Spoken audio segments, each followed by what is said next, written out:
How are you? Doing good in yourself. Fantastic. Thank you for taking the time to speak with me today. Thank you for having me. I'm digging them finger waves. Those are nice. I had to transport myself back. I had to get into the whole mood for Sylvie's love, okay? There you go. Yeah, I see that background. I like that. I Now, might have to steal that. you Go said ahead. what? I said I might have to steal that idea. Go ahead. Go ahead. You gave me a good love story this year. You can steal whatever you want. Now, I actually had the chance to see this at Sundance earlier this year, which feels Oh, like cool. so long ago. I was just like, I can't believe that this is something that I saw earlier in the year. But I wanted to first ask you, I'm watching this now at home, given the pandemic. I feel like this is the joy that I've been missing. It was the joy that I needed at Sundance with the rigorous schedule of all the films we have to see. But I really wanted to ask you, has your perspective on the film changed given the state of where we are in the world today? Um, it's interesting. It's more how things have revealed themselves. Themes in the movie have revealed themselves. The idea that uh, really taking stock of what's important in your life is something I think that we've all kind of navigated this year.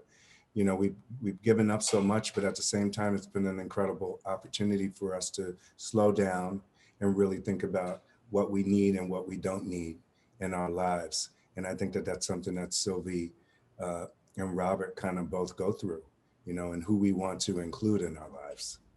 Yeah, I mean, with your music background and you making the switch into writing and directing, there's something that Robert's character says to Sylvie. I can paraphrase it when he talks about, life is too short to waste time on things that you absolutely don't love.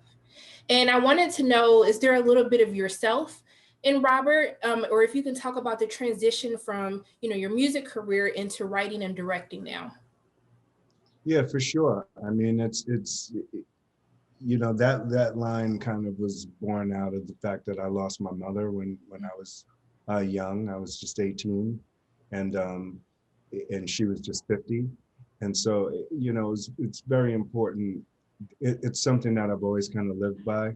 I was in architecture school at the time, and I loved architecture, but I didn't love it the way I love music. So segued into being a musician and had a record deal. I was on Sony Records, Epic, um, and it just I just lived my life kind of purposefully, and so that's what I mean about that line really has a different sort of it hits different now during the pandemic.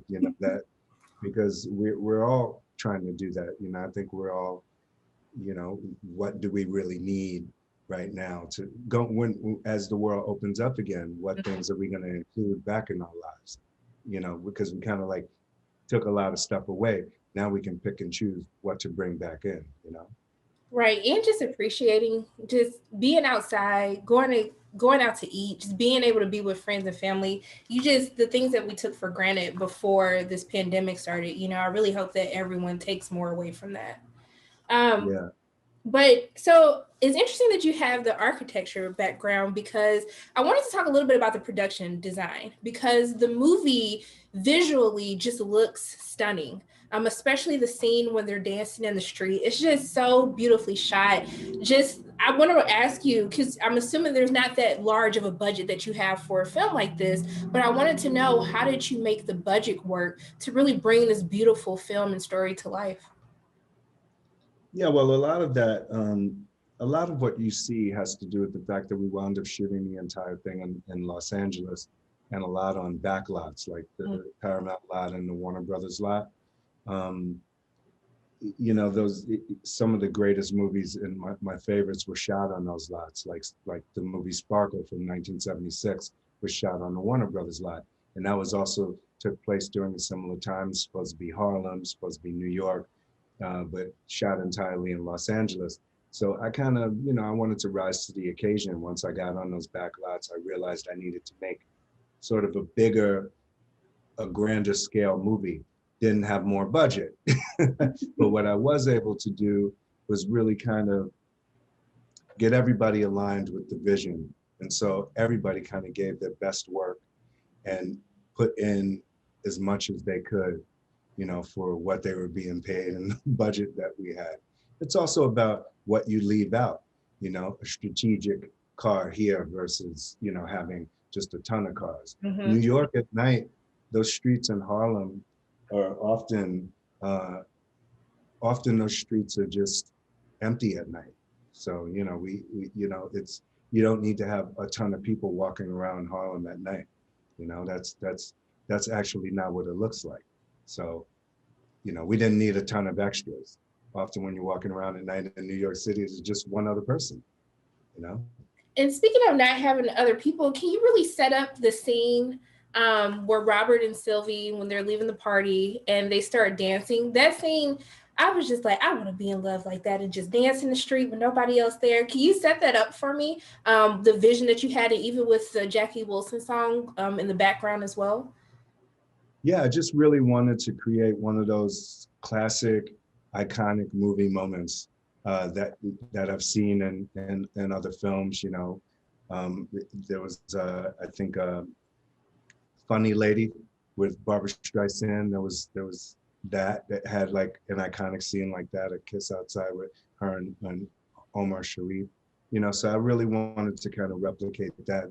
The wet down on the street, you know, you just wet the street down and you got that shine going. And, you know, I hadn't seen that with Black folks before. And I really wanted to give that to us, you know. I mean, the whole movie is really, it's a love letter to Black love that obviously we want everybody to read, but it really is, I wanted to just create another classic. We haven't had one since Mahogany or like Lady Sings the Blues, you know, and the last real love story we had was Love Jones. So, Mm-hmm. you know, a lot of them are romantic comedies, which is cool and they're sweet, but I wanted to bring that drama, you know. See, that was going to be my next question about the choice of making it a Black love story. But also, too, I wanted to know the setting. Why choose the 60s?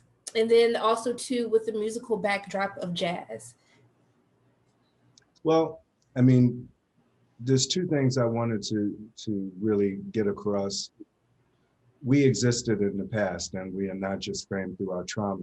So Mm-hmm. most of the time you see us set in the past, it's going to be about the civil rights movement, or it's going to be a biopic, or it's going to be, you know, but there was a lot going on. You know, I all I had to do was look at my family photo albums and see that I had many Black folks whose lives looked very different than what I was seeing in the movies. So I wanted to depict that.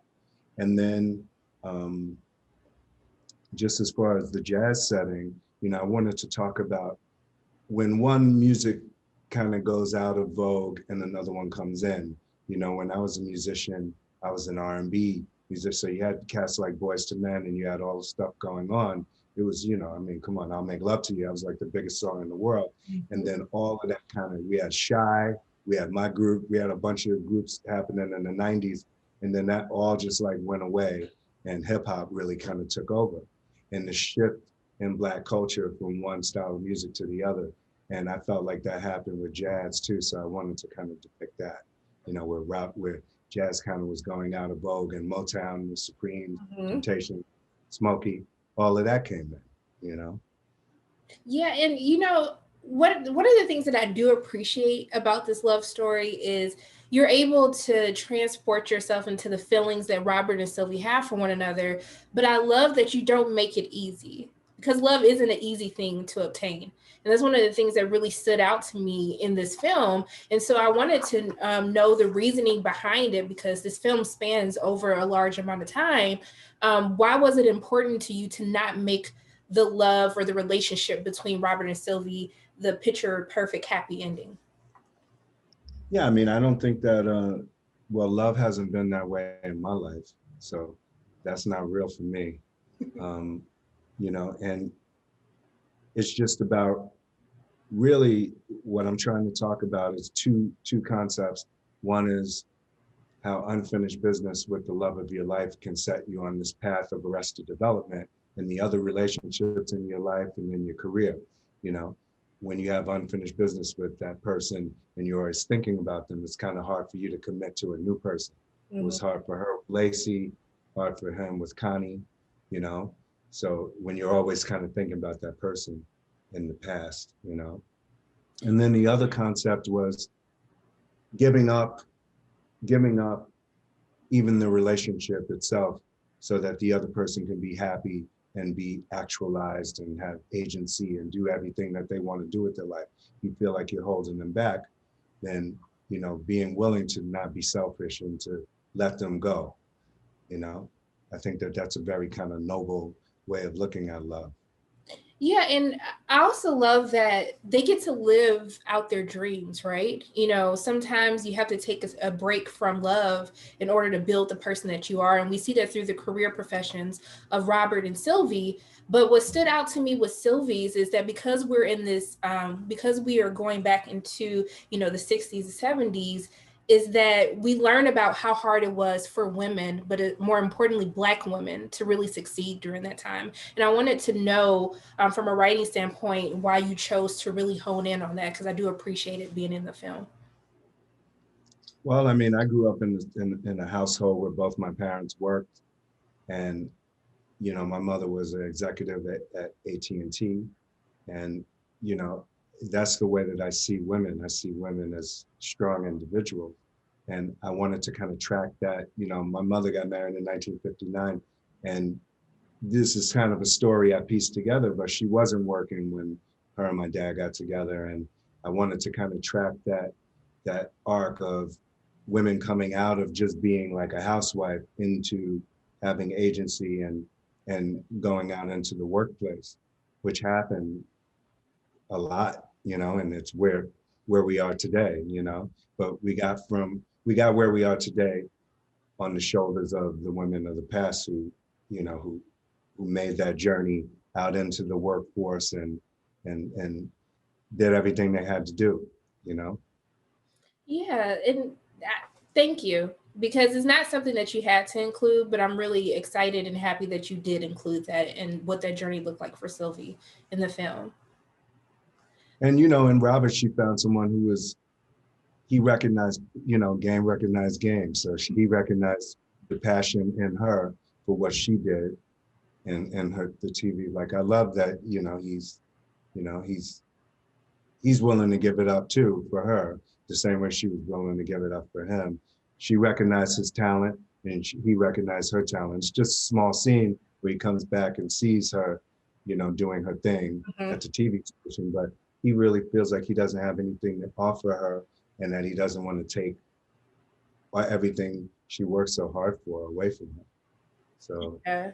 No, and noble, both of them. yeah, and sometimes you just have to really see not only that people are passionate, but just be able to witness the talent of how good they are at what they're doing. Um, Yeah. but I wanted to ask you, how was the casting process of getting Tessa and Namdi attached to the film? What was that process like?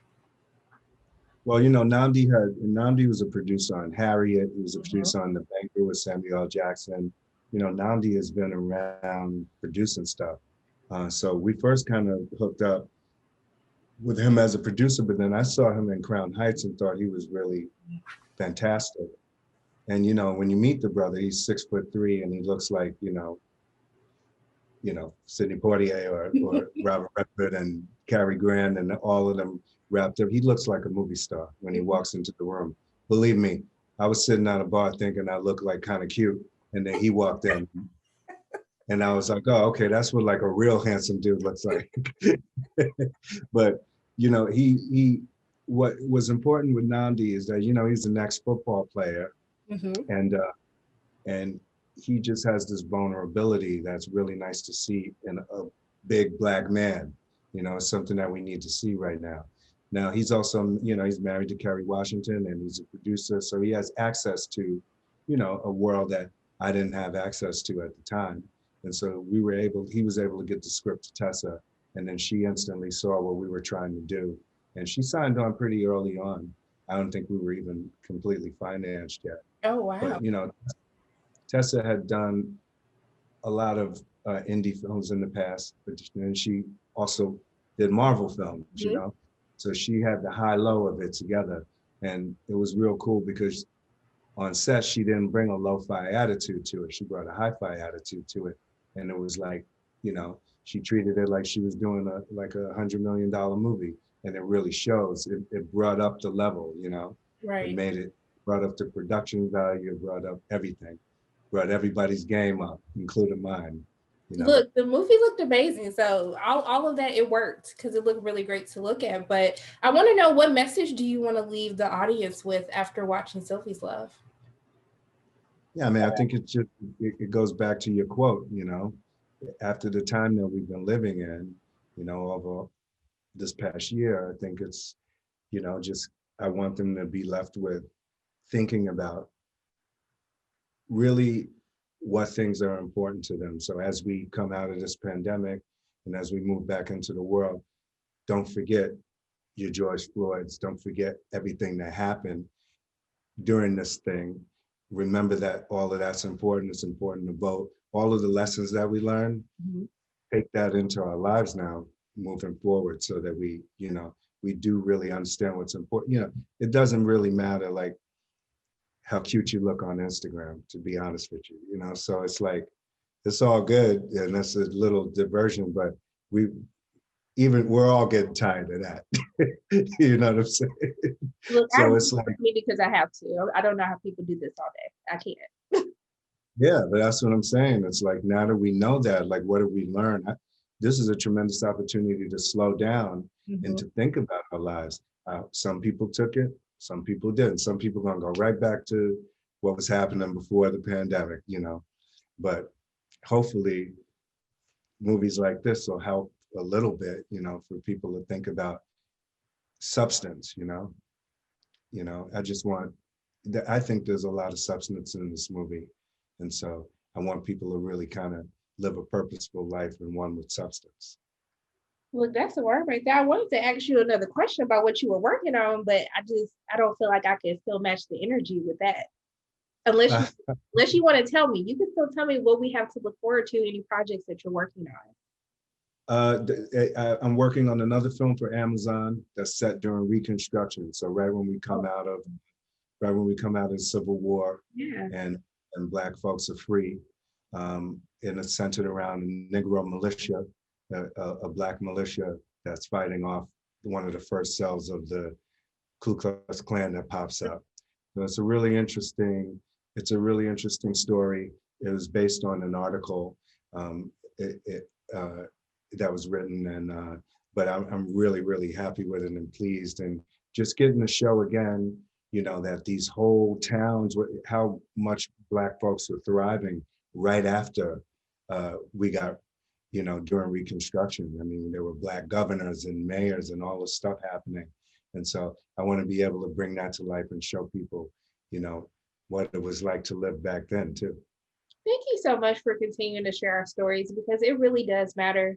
It matters for people to learn our history, to know that we're only building on who we were before. So I really want to thank you so much for what you're doing in the industry. Like, it really does mean a lot.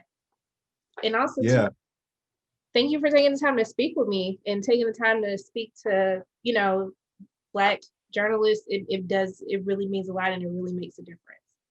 oh yeah, for sure. You know, this is my second movie, and with my movie Homecoming, my first one, that was just an indie, didn't have this much fanfare, and you know, Black journalists kept me afloat and kept me, you know, so I appreciate you for sure.